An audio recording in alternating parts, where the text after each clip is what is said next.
creating a YouTube studio on a budget. Yep, budget. I feel nauseous, believe me. Never had a lot of shit come easy. Had to work hard, struggle just to be me.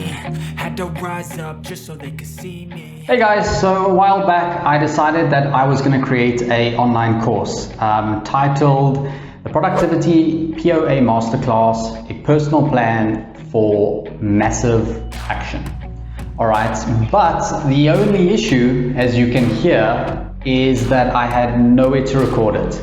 I have a camera, but that's about it. Also using a lapel right now, but as you can hear, it is extremely echoey in here. It sounds absolutely terrible, and look-wise, lighting, not the greatest.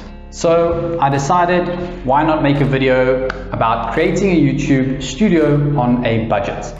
There's obviously a lot of videos out there that speak about different cameras and microphones, and you need a fairly substantially large wallet in order to buy all these things. And so I decided, you know what, there's probably a lot of people out there that would love to share their knowledge and create videos, but they feel a bit intimidated about creating a studio and also about the price that comes with it. So today I'm going to redo this room that you're seeing right now, and let's see if we can get the sound sounding a bit better. So everything is going to be on a budget, and we're going to do quite a bit of DIY. Let's see what happens. So first things first, we need some stuff to fill the room.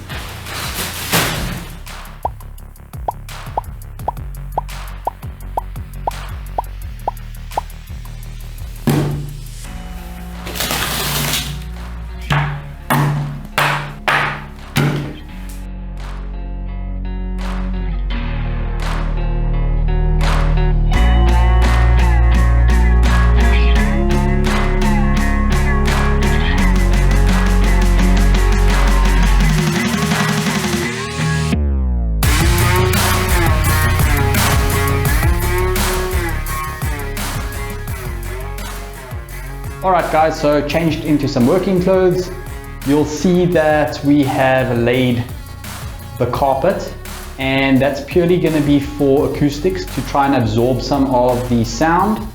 Also, if you can take a look here on the bookshelf, we've actually put some guiders, and I bought some cheap LEDs, and that's purely just going to give the set a bit of a backdrop color, and that's going to be now via remote.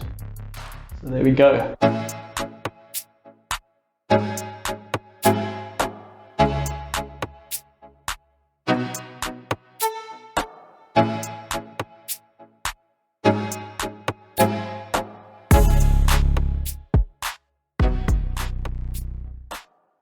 Alright guys, so the bookshelf is up, which is great.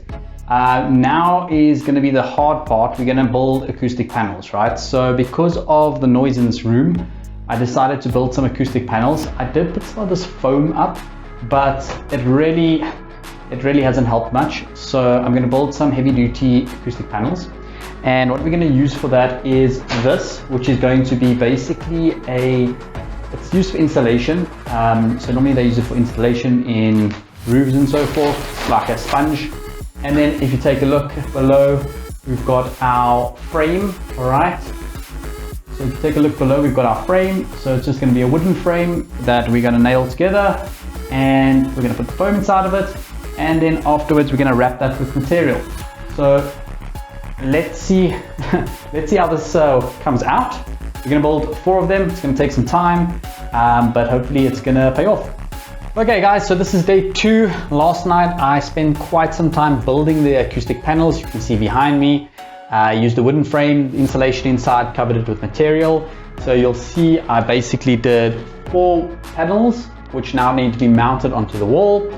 And yeah, just remember guys, when you are creating your little home studio, sound is a big thing. A lot of the times you can get away with okay video, but if your sound is not up to standard, that's where you're gonna run into problems.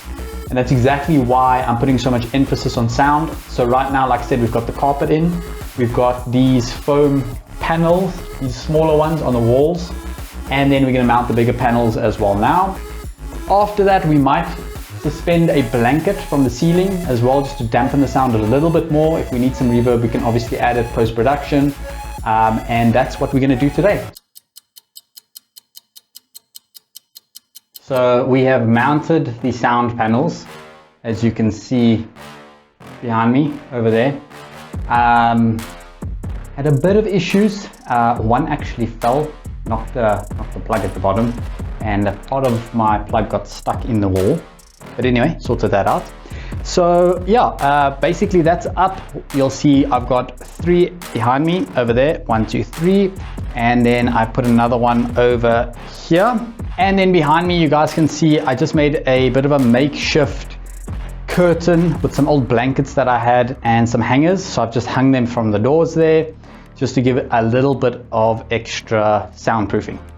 So right now we're going to be going on to lighting. I think sound right now should be good enough to record off and then do some post-production on, but we'll do that a little bit later. So right now for lighting, we're going to not use the natural light. We do have some big windows in here, but a lot of my recording takes place at night, so I need some sort of unnatural lighting. So for this, I'm going to use a key light, which I'm just going to get a little ring light. And then I'm going to make a homemade softbox, because once again, we are doing this on a budget. So the idea is to take a box, spray paint it black, put tinfoil in the inside, and then just take some cling wrap or any other filter that you can lay on top of it, put a light in there, and use that as a softbox, which can then obviously shine from the back. So here we have my homemade softbox. So basically, as you can see, I've just put tinfoil in the inside and then spray painted black. And then what I've done as well is I've actually made some filters. So these will basically just lay over the softbox like that. And then we've got an LED inside. Day 3, and we're done. There we go, guys. The studio is now done. It was quite an exhaustive weekend, but it is done now. And I am fairly happy with the results. As you can hear, the room is a lot less reverberated. There's a lot less echoes. So what exactly did we do? So the first thing we did was we laid carpet in the room to absorb some sound. We then built acoustic panels instead of buying them, in which we took a wooden frame, put insulation in that wooden frame, and then wrapped it with fabric. We then hung those on the wall. And then lastly, I bought 2 big blankets, which are next to me here, just to absorb additional sound. These panels were in the room before we started, so I'm not really counting these, but these can be bought on Amazon or you can find them online. As for lighting, we're just using a ring light as a key light. We then built a softbox as well, which is behind me, giving a little bit of backlight. And then lastly, I used some LEDs that were lying around the house, laid them on my bookshelf just to give a bit of background.